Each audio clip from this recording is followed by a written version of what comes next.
Boom! You've just discovered the most comprehensive collection of smoke and fog brushes available.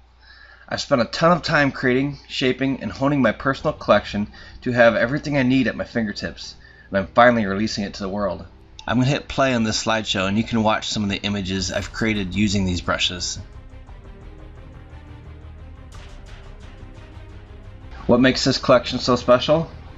There are specific types, shapes, and styles of smoke and fog that you need to have and use in a specific order to best create realistic and interesting layers of smoke and fog. The images in the slideshow you're viewing are just a small sample of what you can create with the right brushes. My collection has 5 different types of brushes. It has neutral brushes to realistically layer fog and smoke into a scene. It has wispy brushes to add character and interest to your smoke. It has smoke columns to create layers of dramatically rising smoke around your subjects.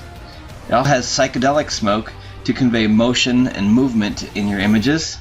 It also has billowing and drifting smoke that you can add to your scenes. Finish watching this slideshow and then I'll show you a sample of how I use my smoke and fog brushes.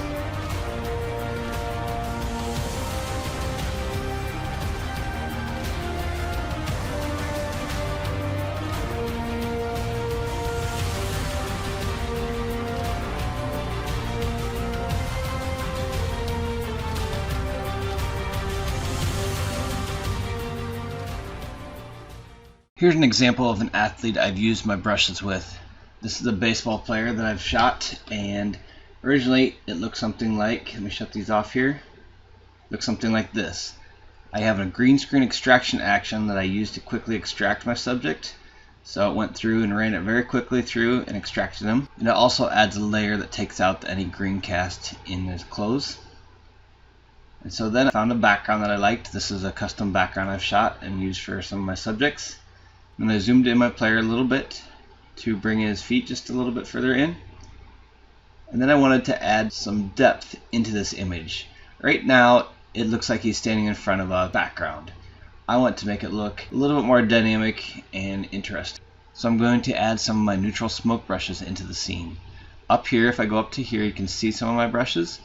I have a huge variety of different brushes, but in my smoke brushes, they're all labeled so that you know where they're at. These neutral brushes are very cool in the fact that you can use these repeatedly in a scene without the telltale marks of using a stamp over and over again. So I used this one and I sampled something from the sky up here. I wanted a little bit of yellow cast going on, and then I can use this repeatedly to start adding a nice little layer of smoke. So I continued stamping and added a bunch more fog around him. And using my smoke columns brushes, I stamped I'm going to shut that off, but you can see how I created some vertical lines around him using my smoke column brushes.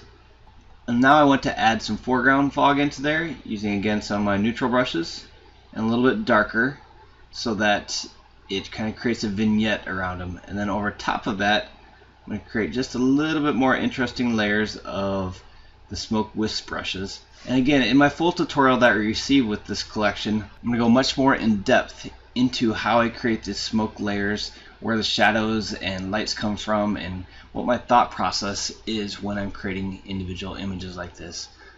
Here's one more quick example of using these smoke and fog brushes. In this one, I've used my psychedelic brushes to create some motion and movement in the image. So as I move these around, you can kind of see how I use these layers, slightly different colors, and layer them in around her to create that motion. So these psychedelic brushes are very fun to use that way. There's lots of other great examples I'll show you in the full tutorial. Thanks for watching this demo, and hope to hear from you. And check out some of my other products under 4Pro Photogs at shirkphotography.com.